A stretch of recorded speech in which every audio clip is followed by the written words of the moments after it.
Ladies and gentlemen, boys and girls, collectors of all ages, it is Aussieverse, and we are back, baby. I am Omnibo, joined by my brothers from other mothers, the Sheriff and Single Issue Steve, and Phil Rossett is back.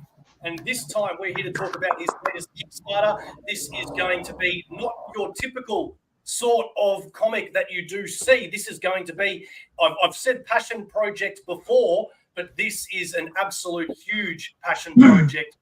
Phil, this is going to be a heart-wrenching, emotional comic that I am very much looking forward to reading myself. Before we do go say g'day to him and see how the other guys are going, we also want to give a massive shout-out to our 4 lifers. This is all of these people that pay to get their exclusive content from Aussieverse, as well as really help us out. They do have their own YouTube channels, some of these guys, so go check them out. And we do need to give a massive shout out to our new members that have not been added to this yet. That is Excelsior and RJE72. Thank you so much. And if you want to be a member, all you need to do is click the link and join us. And if you don't want to do that, but you want to support Aussieverse, then please subscribe. And that is enough of the plug-in. Let's get down to the lovin'. We also have a couple of comments here. We have Matt H. What is Popper? The same question I've had since my dad went to get the milk in protein. KJB, always great to see you as well. James Abel, thank you very much. All righty. Phil, how are you, brother? Thank you for coming back.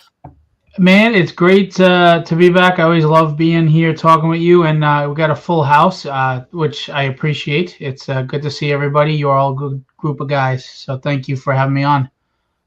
Thank you very much. It's always a pleasure. Always a pleasure. I know you're a very busy individual. You've got lots of thumbs in lots of pies, but tell us about this one in particular. What is Popper, and why is it so special? Well, forgive me because it is emotional, like you said, and it's kind of draining. That's why I haven't done a lot of shows, and I don't want to bring shows down. So a year and a half ago, I started writing a story. Just came into my head, and it was a 110-page graphic novel, and I wrote it, not realizing it was actually about me and my dad. Long story short, my dad had PTSD. He was in Vietnam. He was a good provider, but he was a very angry man, and that anger resulted in physicality. So I had a very, very hard childhood, and an estranged relationship with him. It was up and down. You know, you always want your father's love and respect, but kind of despise him at the same time. You know, I'm sure people have gone through it. The thing is, he was 77, bench pressing 165 pounds a day. This is a very, very intimidating man. He's always been tough. 2 days before he died, he was in the ICU, and he was up and talking, and he had oxygen on, but he was talking. And I went to my stepmother. I'm like, he doesn't seem like this is like the last time I'm going to see him. She said, why do you think he's telling you to short visits, go get something to eat and come back? He's exhausted. He's putting up a front. He doesn't want you to see him weak. I mean, this is truly the generation of men, you know. 3 years ago, my father, a man who never cried, never said I love you, never showed any signs of vulnerability, in tears, humbled himself in front of me and apologized for stealing my childhood, making me feel unsafe in my own home, putting anger in me. And he was just so sincerely sorry, you know. And I told him I forgave him a long time ago. Don't worry about it. You know, we could question his methods, but he made me strong. And I have a beautiful family, and I have a beautiful home, and I came out just fine. So I just wanted him to live his life happy at that point, you know. And we were close, finally, for 3 years. This is a man that was arrested for road rage at 75, just so you know. Anyway, and unfortunately, he got cancer, and he read Papa, and he loved it. And he's the one that actually said, is this about us? And I was like, oh, my God, yeah, you're right. And I'll get into what it's about. I'm sorry, this is long-winded. And he asked me, is there any chance I could see this published before I die? And I said, I will do my best, but it's a $15,000 book because it's a 110-page book. And it's a hard thing to even tragedy at its best did 13,000. So it's hard. Um, so my father was actually doing pretty well, and the prognosis was 2, 3, 4 years he'd have. And I was like, all right, I can do this. So I got 5 artists to each do a chapter, so that if we funded, they could each do a chapter, and it takes a month to get the book done, and we could get it out, and I could fulfill my promise to my dad. Unfortunately, a new tumor came up in his esophagus, and in 5 weeks he died. It just came out of nowhere in 5 weeks. They didn't have time to treat it, and he died. So I didn't get it done, and Bo, I know you're going through similar stuff, and my condolences to you, man. I'm sorry, and I hope this doesn't drudge up stuff. I feel like it's a promise unfulfilled. I feel like it's a lack of closure, and it's something I need to do. So I decided to break it into 5 chapters and release them one at a time to try to ease the burden of the finances. I do have sample pages from each chapter from the different artists. A lot of people have read the script and reviewed it wonderfully as a Silver Age type tale. So basically, it's an estranged father and son, but the father is 75. He lives with his son and his daughter-in-law and his granddaughter Melody, who's 12, and him and her have a close relationship. I'm going to get into a little more spoiler than I wanted to because the campaign is not funded yet. Unfortunately, Papa has no tits in it, so you can't make $10,000. And he wouldn't look good with tits anyway. But so basically, a threat comes to the family, and in the form of the Yakuza, Japanese mafia, and the Italian mafia. And that threat comes directly to his family. And Papa has to decide what lines is he going to draw to do what he can to save his family. At the core of this, it's the father and son relationship. And the truth is, I don't know how many of you are fathers or just being a man in society.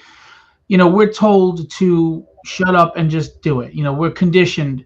We just get up, we take care of the family, we take care of business, and we do it with a smile on our face, even if we're hurting on the inside.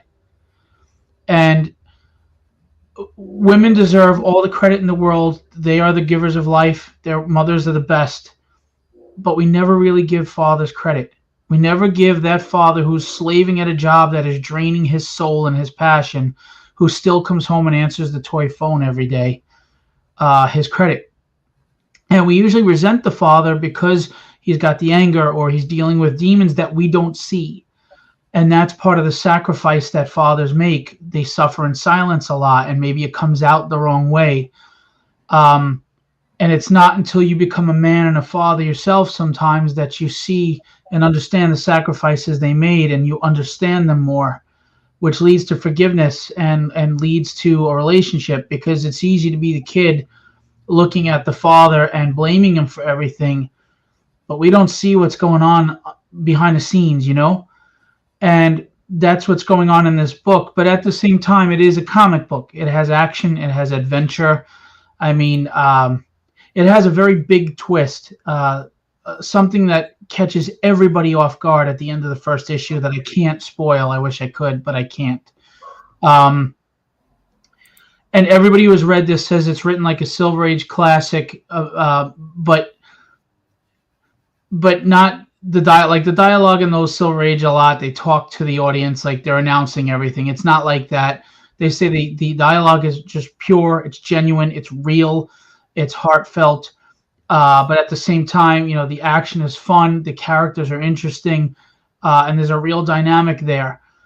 So I guess I would just say this book is for comic fans who want to enjoy action and characters that they can invest in, and characters that they care about what the possible outcome is. If there's if you don't care what happens to the character, you're not invested in them. Why you care? Why do you care at all? These are characters you care about. These are characters you root for, heroes that are really heroes, you know? And then there's the family dynamic. So I'm not saying it's well written.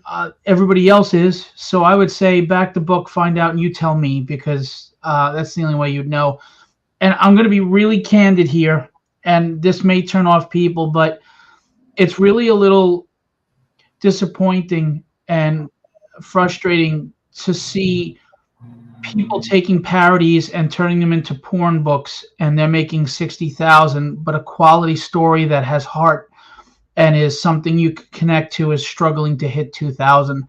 I don't know if that's a reflection on me as an unknown, or a reflection on society of what they're really looking for. Maybe this book people feel is too heavy for them. They want to escape. I don't know.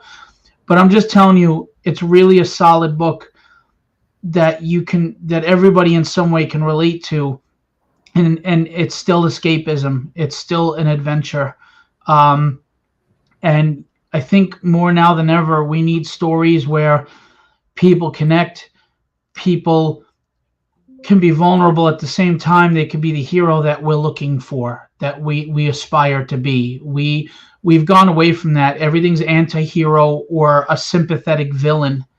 And we have gotten away from that hero that makes us want to be better, you know?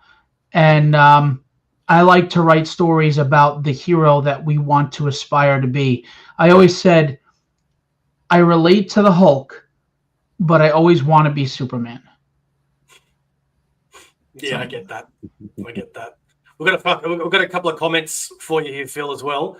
We've got OG Shaggy Mac. I feel you from here, brother, and that's an Australian, so it's already reaching wide and far. We've got Matt. Phil, my dad was abusive to my mum and us. Sorry. I 100% understand your story. When he passed in 2007, it was different than others. It wasn't only him being gone. The chance to get closer was gone too. I've put everything into being the dad for my son that I always wanted growing up. And, you know, real quick, that's what I took away from him too, is, you know, you can either repeat the cycle, you can be who you are because of something or someone, or in spite of them. And I chose in spite of, and I have a great relationship with my daughters. I'm sorry you didn't get closure. I was very fortunate my father gave me that. As much as it was more painful having gotten close and having it stolen from me in 3 years, I'm glad I got the closure, because I know a lot of people don't, and that's hard. Yeah, and I guess that's the silver lining of that relationship, where you know what you don't want to be. Yeah. Yeah. And the thing is, he didn't either. He had PTSD. It was undiagnosed. He didn't even realize. The guy would just black out and get angry and do what he did, you know. And he, in his own ways, he was trying to apologize. Like, we were spoiled on Christmas. I mean, we 10,000 toys. I mean, would I have rather have had my dad than the toys? Of course, but there's no manual. We do the best we can with what we know. He had a horrible childhood. He had no family. 5 years old, wandering around the streets looking for his barfly mother. So, I mean, I was always fed. I was always clothed. I was always a roof over my head. And if somebody messed with me, he was like, "You go kick their ass or don't come home." You know, and if I was outnumbered, my father would be out there ready to fight all those kids with me. So he was a good man. I don't want to confuse that. But he was in pain, and he was a troubled man. And he started to tell me things he witnessed in the war. And, you know, we say war changes us, but those of us who have not seen real war, we have no idea, man. Yeah. We know here, we do not know here. The shit that he told me, the things he saw, the things he experienced. I mean, he got a Purple Heart. He got injured. He got shrapnel in him. But just some of the stories he told me were remarkable. And he told me a story that if you don't have faith and belief in God, this story would make you have belief in God. But whether it's my relationship with my father or not, the book is just well written.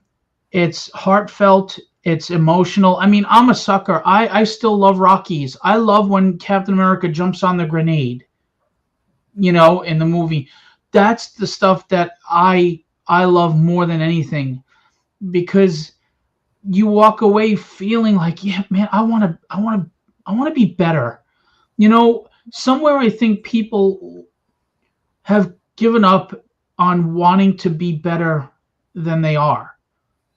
And that's sad. That makes me sad, because I always want to be better, a better father, a better husband, a better friend, a better publisher, a better writer. I want to be. I may not always do the right thing. I may screw up, but I want to be. And I want to feel that again. I want to watch cinema. I want to read a book that makes that crackling energy in you of, I can be better. I want to be better. I want to be that. I want to be that hero. I want to be that man of integrity and honesty and dignity and humility. And I don't know, maybe I'm grasping at straws that are long dead, but you're going to have to kill me before you can get those straws out of my hands. OG, shaking back, we have been deconstructed by modern societies, emasculated as a tribe, but we still shield our families from the big bad. KJB, beautiful, heartfelt words, mate. Thanks. And Captain Zaro, great to see you. I do want to ask, because obviously Sharif and Steve are both fathers as well. There's only so much that I can empathize, imagine. Yeah, I've lost my father recently, so I do have a foot in this to some degree. But I am curious as to what the fathers here think about this with the words that you've said, Phil. How does it make you feel, Steve and Sharif, with your relationships with your children or even your own parents? Well, I just want to sort of touch on a point that Sharif brought up, about we look at our own fathers and we look at them and go, we don't want to be like them.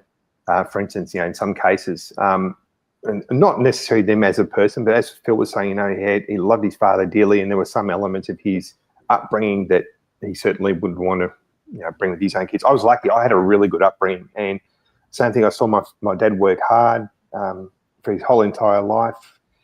He's been battling cancer since 2005, and just we had problems as well. Dad got shafted by a business partner. We lost the family home, so they had to start from scratch. So you've seen that sort of stuff, and it's just the resilience that some fathers have. And I look at my dad and go, I want to be like this guy. I want to be that kind of person. I've tried to instill that in my kids as well. And for me, two of the biggest and most important things I think any young person should learn and make an essential part of their life is respect and manners. It can take you so far. My kids, anytime they meet someone, they'll reach out, shake their hand, say hello, introduce themselves, and be present, listen as well. That's a really big thing. There's a lot of parents out there who are that busy because they want to spend more time with their kids, but they unfortunately can't. But sometimes you've just got to sit down and just be with them, be present. That's really, really important. Agreed. And I agree to that last point. My relationship with my dad, he just like Phil, he portrays this really stoic, hardworking parent, and a lot of the emotional support that we got as kids were from a mom, but only towards the end of his life, when he got sick, that's when I saw the vulnerable aspect of him, and the eventual moment when he had to depend on on me and my brothers for support, for help, and yeah, I'm choking up. It's we get to see that aspect of him that we've not seen before, and that part actually taught me to be not to have this war between me and my kids. I gotta be honest and truthful with them in terms of how I see them and how I want them to be. And yeah, and I think it's also, sorry, Sharif, I think it's also too, mate, to, be vulnerable in front of your kids as well. You put up this wall, and if you're upset and you want to cry in front of your kids, you do it. The greatest strength is being able to be vulnerable, right? Because if it was easy to do, more people would do it. And I agree with you. I try to show my kids, look, I'm human. I have my moments where I have a Turtles piece done by Freddie Williams Jr. The second, and it's God, I'm so bad with the names. It's Donatello. Who's the leader? Leonardo is down on one knee, and he has stars all in him, and he has knives stuck in him, and he's down on a knee. And I bought this piece at a very difficult time in my life because I looked at this character and he's down on a knee and he's looking down, and he wants to quit. It would be easy to just lay down and quit. But he's thinking, they count on me, they depend on me, and they need me. So get the fuck up. And he's going to get up. And that inspires me all the time, because it's when we feel weakest that we truly discover who we are, because you either get busy living or you get busy dying. Yep. Well said. As you shaking back, my father taught me one thing and one thing only: don't be him. And Sorry. I'll touch on that in just a moment. Shaggy Mac, never let them tell you that you are here because of, you're here in spite of. And it's a testament to your strength and that spark of light in you. I do want to show you the Kickstarter in a minute. Because I'm sorry, this is pretty heavy. No, I know, but I think we expected that, man. I mean, I'm not going to go into it too much, but with my father as well, it was a really mixed bag. He was a really bad father, but he was also a really good father at the same time. He never taught me anything that a father's meant to teach his kid. He never taught me how to shave, ride a bike, do school, none of that crap. But he gave me some really important lessons that fathers normally wouldn't teach their kids, and that really helped me throughout my life, and I was always really grateful of that. And when I say that he wasn't a good father, I don't mean that it was a negative. I don't mean he was a bad person. He didn't know any better. Right. And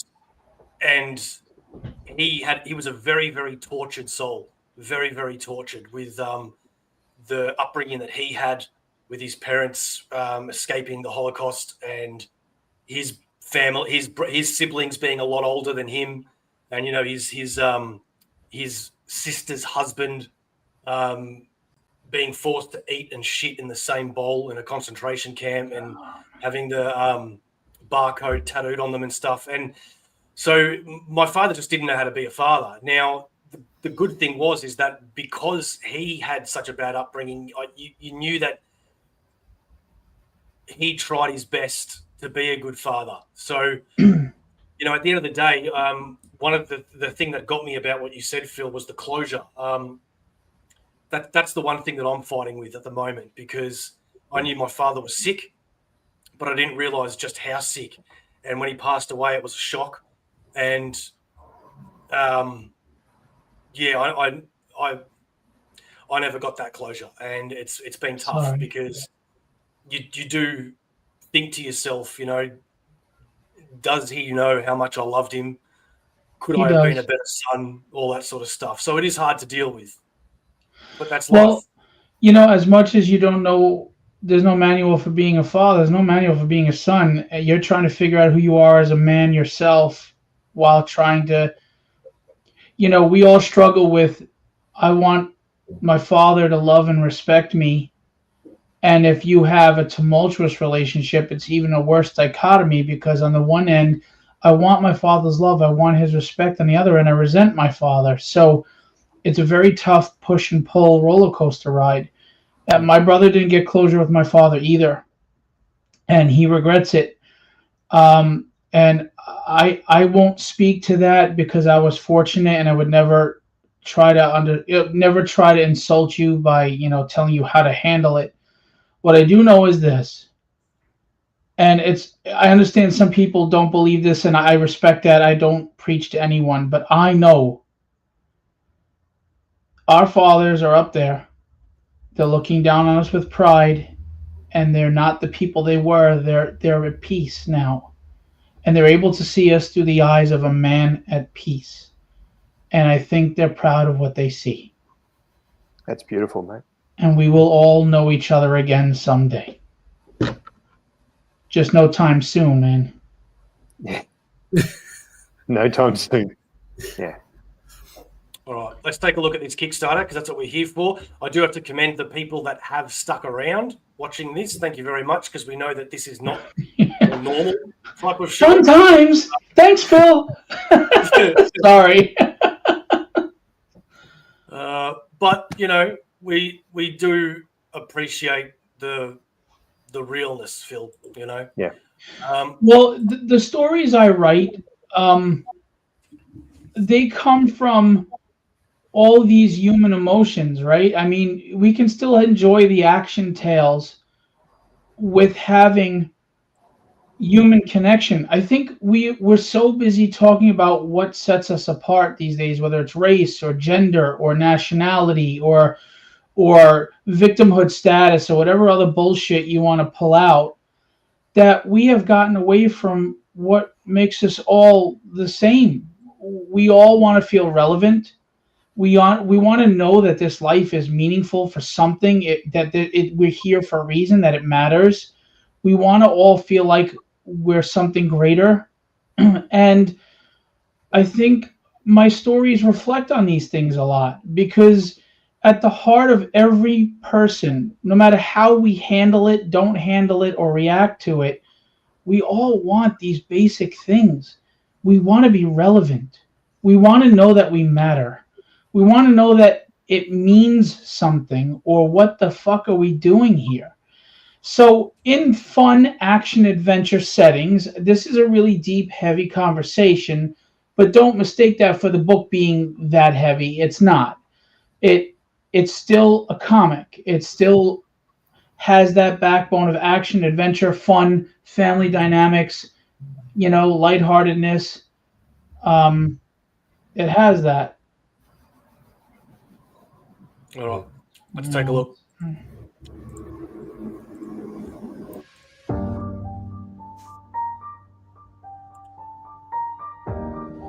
Meet Bruce Rogers, a 75-year-old Vietnam veteran who's spending his twilight years living with his son, daughter-in-law, and 12-year-old granddaughter, Melody. Bruce and his son have an estranged relationship that has never been resolved. Melody is the light of Bruce's life, as they've formed a bond that never grew between him and his son, Craig. When a threat to Bruce's family arises, this old man must decide what he's willing to do in order to keep his family safe. What would you do? What would you sacrifice for the sake of your family?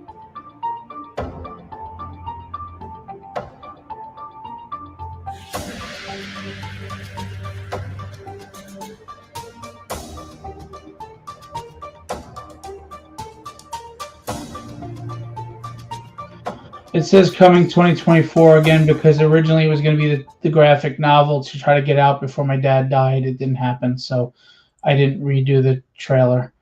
Yeah. And all the artists, they have different styles, but they're fantastic. You can see the artwork is there. And, it's a hero you can root for. I mean, you really can root for him, and he's not going to break that line. He's not going to compromise his integrity and his beliefs, but he's going to find a way to save his family regardless. So it's a good... I know everybody thinks their own stories are good, and forgive me if this seems like hubris, but it really is a good story. So the goal is, again, this is in Australian dollars because that's where we are, right. 3,146, and it's made 2,483. So that's roughly about $600 or so that it needs. It has 21 days to go. 480 something, right? We're right there. And 38 backers. So if you want to find this, we are going to scroll through it and have a look. Go to Kickstarter, type in Popper, and it will come up. The link will also be in the description of this video. Let's take a look here. Real quick, for some reason I put $8 shipping in there in the US and it came up as 10 for some people on some. I don't know why. I can't change it because pledges were made. But to make up that $2 difference, I'll be giving every physical backer is going to get something free to make up for that $2. If you're overseas, I know Australia gets expensive with shipping. I'm happy to throw in a free issue of choice of some of my other books just to make up the shipping cost for you, because I know that's a lot, $35 plus the price of the book. I'll throw something in there to try to help balance out the shipping if you're in Australia or Brazil or wherever you are, because I know it's hard. And I can attest to that because for those that haven't joined Aussieverse before, Phil has been on the show a few times and he does have a lot of comics out there. He has just released his own omnibus of all of his work. There is some really great comics out there. So if you are interested in what he could add to that package, go to Philbo Publishing, that is his company, and you can check out the rest of his work there as well. And I answer all the messages on Kickstarter. If you want to message me there or wherever, please do. I'm really excited for my Omni Phil. I can't wait to get my hands on it, mate. Yeah, it's still on its way from the printer. I can show you a copy. I got one copy if you want after this, but that's my dad. I don't know if you saw the when he was younger in the war, but hey, Raphael. So Popper was intended to be a 110-page graphic novel by Philbo Publishing that tells the heartwarming tale of bravery, classic heroism, family, and the sacrifices that go unnoticed all too often. It is now going to be a 5-issue miniseries due to wanting to get the book in Phil's father's hands before passing. They had different artists on each chapter to produce the book faster, but they didn't get to produce it in time for his father while he was alive. Each chapter will now have a different amazing interior artist, and we can see the page samples below. And I do want to thank the team, so far, and they're amazing talents. They're all great. There's my dad, where it says me, of course, the guy, the tallest one, that's him standing. He was like, I think $140 or $150 with combat boots and gear. Yeah, it's crazy. And there he is, after when he got home, and he had a lot of medals of accommodation and the Purple Heart. Some reviews we've got here. Popper is a sweet middle ground between a Silver Age classic and modern Marvel. The highlight here is the relationship between father and son. It showcases something you don't often see in comics. The vulnerability of each character shines through in the dialogue shared between them, and I'm sure it'll hit close to home for some readers. You have quite a few testaments to the book. I'm not someone who wants to be like on American Idol and embarrass himself because nobody told me the truth. So I surround myself with people that will kick me in the ass and tell me this doesn't work, this sucks. And the funny thing is, they're brutal when they tell my friend Joe DeMarco. He'll tell me, dude, this is crap. Thank God he hasn't had to tell me that, but he would if something was really bad. And that's how you get better. Have that iron jaw, take it on the chin. And my pride is in putting out stories that people love. You work really hard for your money, probably at jobs that bring you no passion or love. So the least I can do is make it feel like your money was well spent, So $7 gets you the chapter 1 digital. This is USD. $7 gets you the chapter 1 digital. 15 gets you the physical copy. That's the main tiers, and then we just have a few add-ons. I didn't get too heavy. Raphael is one of the people that actually read the script, and he's in the chat. Some great covers. Thank you. Let me get that omnibus.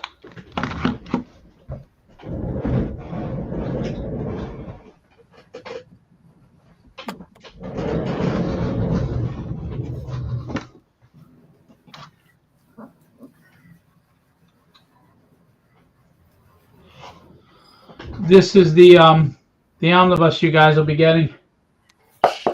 Awesome. 428 pages of everything I've published so far, which is nowhere near what I wanted to publish. But sorry. That's going to be awesome. Yeah,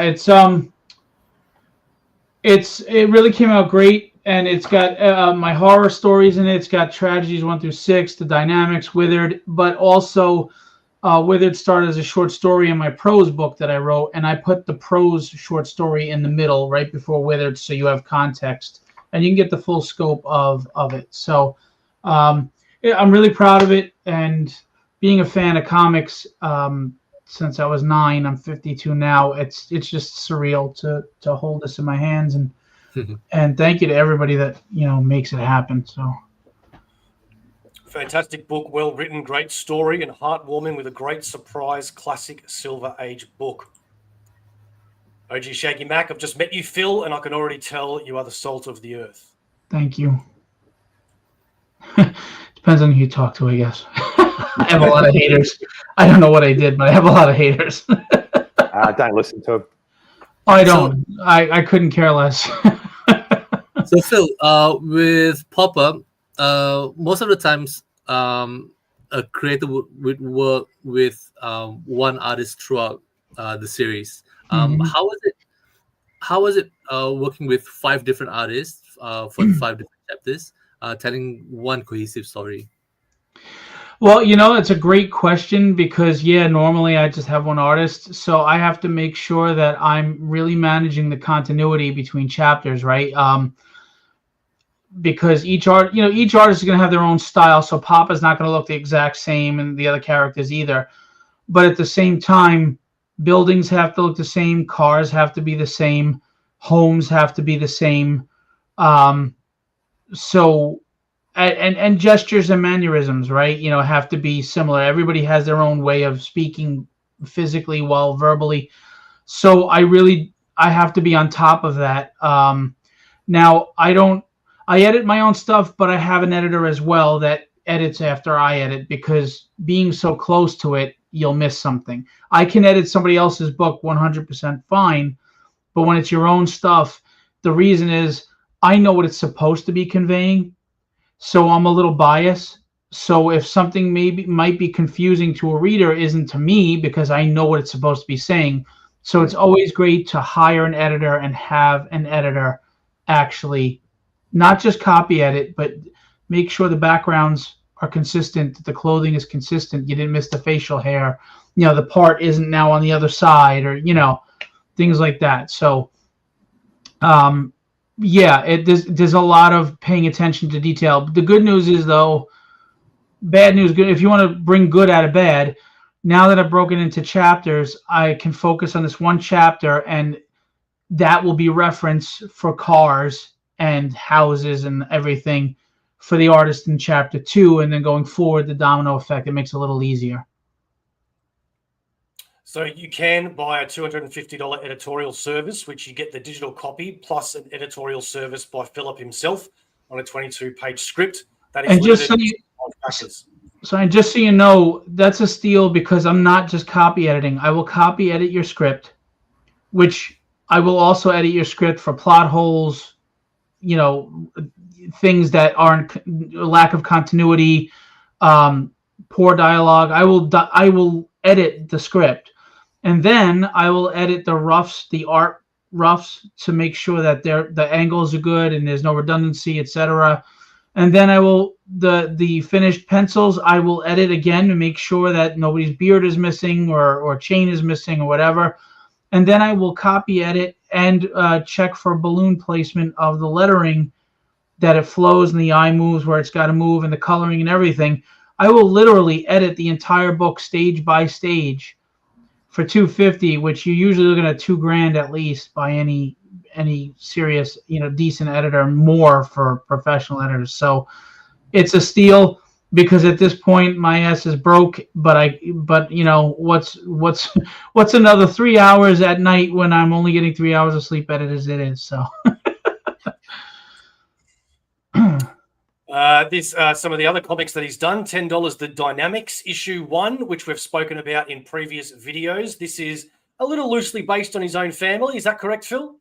Yeah, it's fun, family, all ages, kind of Pixar feel, but it's kind of like The Incredibles, The Fantastic Four, and Power Pack. And then you've got $12, The Devil is in the Details, an 88-page short story prose book. And that's where Withered starts and then becomes a comic book. And speaking of Withered, this is issue 1. What's the quick synopsis for Withered? So I was approaching 50 and I was just wondering, why the hell is life so freaking hard? I mean, I'm a big believer in God, but why is it all happening? So I came up with an interesting take.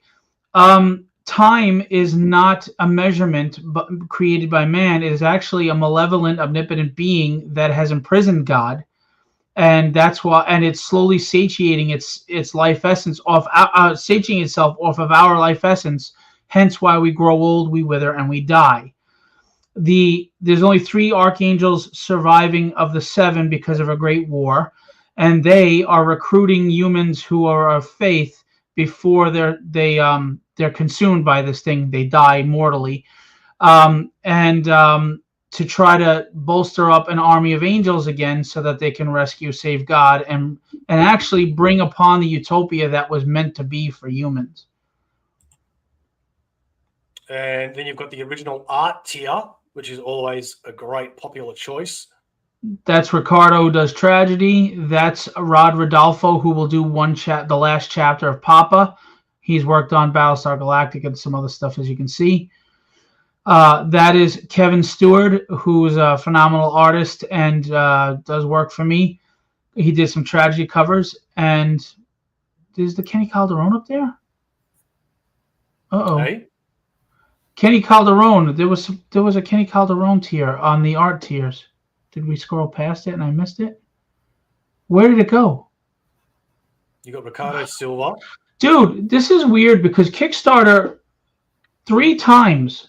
First, the shipping was wrong, and then on Madcaps, something I put in there disappeared, and now Kenny Calderon's tier disappeared. I got to put it back in there. That's so weird.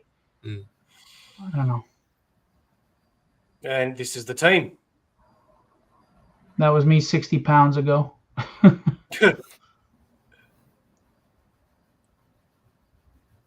What I like about the different artists, at least from my perception, which isn't really saying much at all, is that there's not that much of a contrast of differences between each issue. Like, you can see that it's different artists, but it's not jarring. Right. That's what I was trying to go for. Yeah. See? Did they have like a character description or what? How the artist is gonna base their art on a certain character? You mean like visually, or do you mean like displaying body language to show character, like their personality? Visually, in terms of how the hands, the features like. I gave him a picture of my father. I said, he's a round-faced guy. Do it a little loosely, based on my dad, and with the first artist, and then we channeled it to the other artists. Melody is based on my daughter. That's gonna be 13 tomorrow, as far as appearance. And then as far as the wife, we just, I just this color hair, this build, generic for the most part, nothing too fancy. But for the villains, like the one guy, I said use Sam Elliott when he had short hair, and that he's actually one of the pages shows him standing with the mob boss, and then the mob boss I gave them just I forgot what I think it was Ray Liotta. as an example. A lot of times it's easier if you take an actor, and even if you just say loosely based, you take an actor and give it to the artist and say loosely based, the guy looking like this, maybe tweak this or that, so they have a little direction. Okay. So we need to get Popper over that line. There is still 21 days to go, but we want to make this a reality because I want to have a copy myself. It's not very often I back physical copies of single issues. In fact, I really just try to get the digital stuff because it just costs too much overall. But this is one that I've backed physically. So let's get it there. All right. So, Phil, what's the timeline if when issue 1 does pass that line and you get that out? How long can people wait for issue 2, then 3, all the way to 5? I think you said it was. Yeah, so I'm usually very quick, but obviously I didn't have the funds for this book. So this is the first or the second time I don't have the book done yet. It's been started. 3 pages are fully complete, which I had to put on here. All the covers are done. I spoke to the artist last night. Roughs are coming for the final 19 pages. The goal is to have the book completely drawn and inked within a month after the campaign ends. And then I send it to the colorist, and he's very quick. And then it will go to the printer right away. I'm looking at a 2-month turnaround, hopefully, after the campaign ends, no more than that, barring any issues. My printer is very fast as well. After that, look, I'm going to be honest with everybody. Shares and likes are greatly appreciated, but money gets the book done. And it has a lot of followers right now, but people aren't pulling the trigger. And I get it. Times are tough. Money's tough. But people always find a way to spend money on the things they want. I'm telling you, this is worth it. And depending on how much money we make here can go to starting to produce the second one while the campaign's going.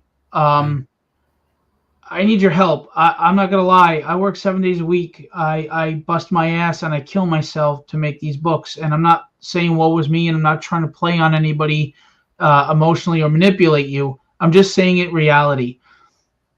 The $2,000, if I hit it, 11% comes out from Kickstarter, and all the shipping costs come out of that. I'm still paying out of pocket to get the first book done, but at least I've got a good chunk of it taken care of. I will bleed. I will work as hard as I have to. I go on 3 hours of sleep as it is. I do what I need to do because you know what? It's important to me. And getting this book out is the most important thing I've ever done in publishing.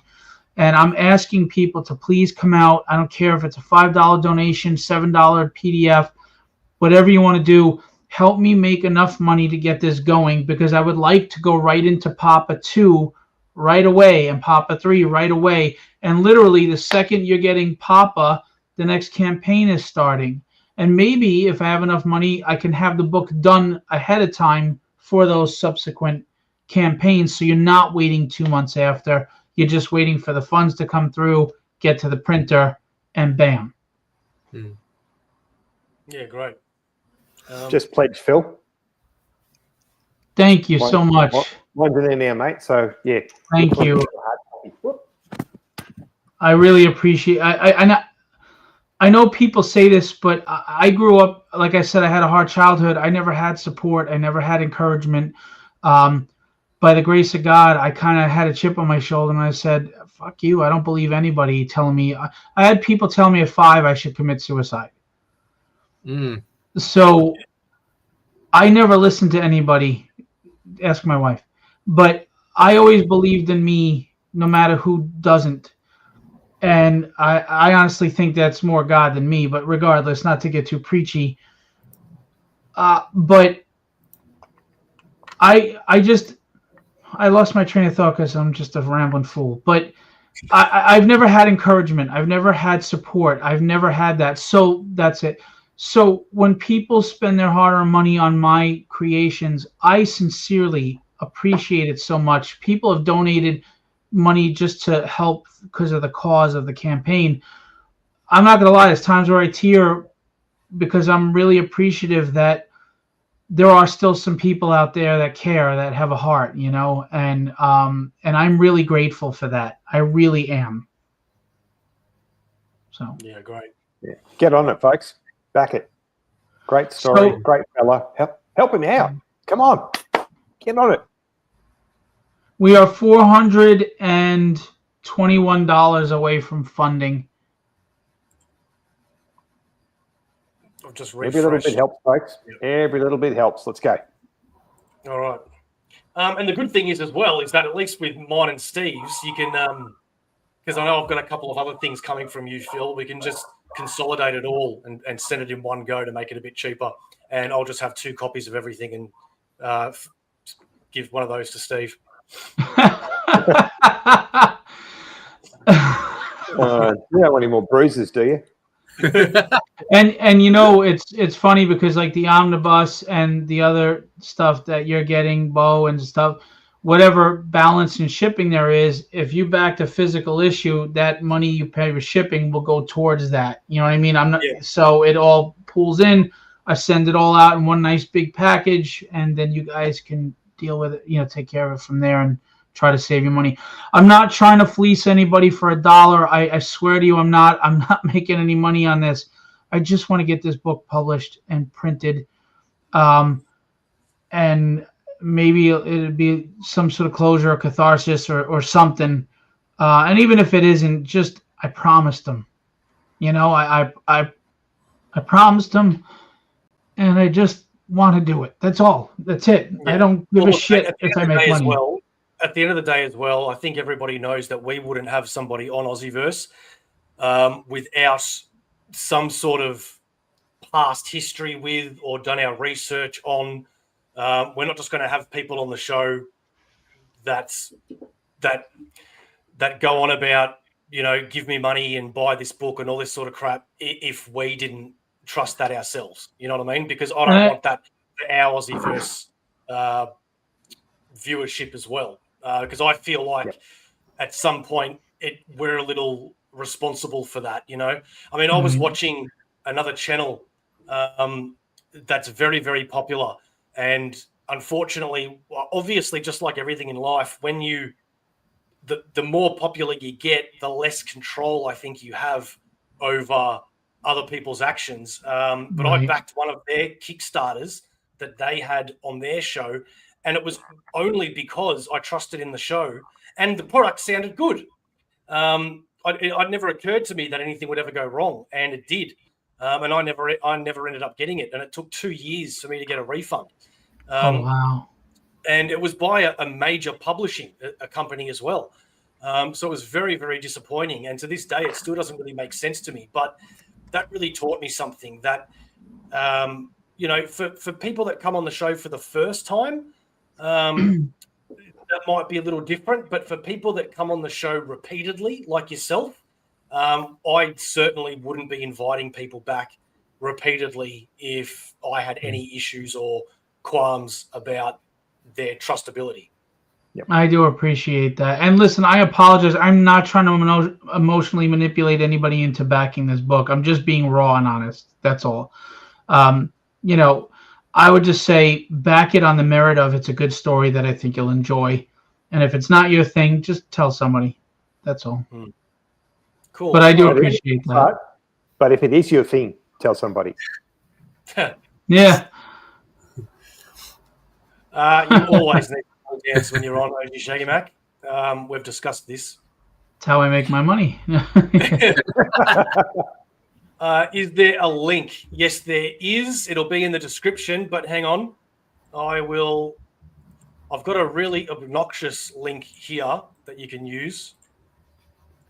Oh, that's I don't know why it doesn't come out as the short link. Yeah.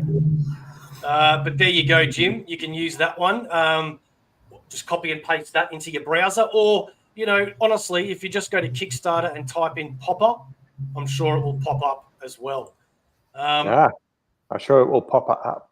Pop up, yeah. All right. Is there anything else you want to discuss before we go? Real quick, for those of you who aren't aware, I've also started up my own distribution company. I knew what was going to happen with Diamond. I timed it right for once. We have about 12 publishers, including Crusade, which is Billy Tucci, and some other people we'll announce soon, that will be distributing through me. And our books will be monthly in stores across North America, Canada, and the United States. So it is a process. We are building relationships with those several thousand stores. So far, so good. A great deal of stores are on board, and this is the long haul fight. I believe in the long fight. This is a 15-round fight. I'm in the first minute of round one, so put your guard up because I'm coming swinging. Filbo distribution is coming. Filbo publishing is coming right behind it, and I found my calling. There was a frustration my whole life of always feeling like I wasn't meeting my potential, like I was meant to be something more. I was a musician. I did a lot of other stuff, but it wasn't until I got really sick and actually almost lost my life being sick and 6 weeks in bed on 4 liters of oxygen. I lost 60 pounds in a month. I started writing, and that frustration went away. I love this. I love this almost as much as I love my wife and kids, and I think I'm good at it, and I want to keep doing it. It's my passion, and I would just thank you to those who help me have it happen every day. And if you haven't yet, I'm asking you to give it a shot. Forego that one Starbucks cup of coffee they spelled your name wrong, and back a book. If it's not mine, somebody else's. There are some really good indie books out there, and we're all bleeding and scrapping and scraping and clawing to get people to just take us seriously and give us an ounce of your time. And we're not beholden to shareholders like all those books behind all of us. We are beholden to the power and the passion of storytelling and the love for the medium. And that's not to say that every book is a gem, but there are gems that you're missing. So just support indie, please. There's new and inspiring stories, new characters. There's not rebooting every 10 issues. There's not ruining the characters you grew up and loved, because we're writing for an agenda or preaching. We're just putting out good stories with new characters that you can jump on board at the beginning. And just remember, hindsight is a bitch. Imagine we all knew what Todd McFarlane was going to be when he first got on Spider-Man, and we all bought an original page. Or whatever. So maybe that sounds like a cheap gimmick, but it's true. For $15, you get on board for a book. If it becomes nothing, you lost $15, or you enjoyed a good story. If it becomes something, it only cost you $15 investment. So that's where my mind goes. Well said, mate. Well said. So this weekend, Aussieverse is going to be coming back at you because it is WrestleMania weekend, baby. So Saturday night, we are going to be going live 7 p.m. for our WrestleMania predictions and our thoughts about the show. And then on Sunday night, after WrestleMania Night 1 and Monday night after WrestleMania Night 2, we will be going live as well with special guests talking about the show. So if you're into that, check it out. If you're not into that, check it out anyway. And then next week we have our FOC show coming back at the weekly normal time at 7 p.m. on Wednesday night. And we also have next Friday a guest that has been on the show briefly, but has not been on the show solo. And that is Peter Lane coming to talk about his comic book as well. Sharif, where can people find you?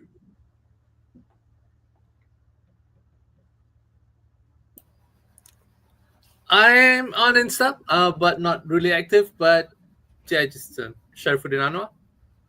What a way to sell yourself. Steve, where can people find you? Either at home or at work, sometimes at the footy. But also you can find me on _Steve on Instagram, and just look for my ugly head on Facebook. I'm on there as well. Phil, where can people find you? Phil Russert on Facebook is usually where I do the most of my posting to avoid Facebook's banning of company names, but there's also Philbo Publishing on Facebook, Philbo Publishing on Instagram. Just thanks for having me on. Honestly, sincerely, you three guys are really, really good people, and I appreciate you. And I know this was a heavy, heavy episode, and I hope it didn't kill your ratings, but I really do appreciate you guys, the support you've given, the friendship, and the time you've given. So thank you. You're very Absolute welcome, pleasure, mate. Very welcome. Absolute pleasure. It's always good to have you on. I did actually forget this Sunday. Correct. For Australians anyway, it's at 9 a.m. Aussieverse is going to be guests on the Omnidog Vault show, which in America is Another time. It's some other time. It's Saturday night for them as well. This has been Aussieverse. We will catch you very, very soon. Phil, my friend, what is Aussieverse? For life. That's right, brother. I got it. I didn't forget.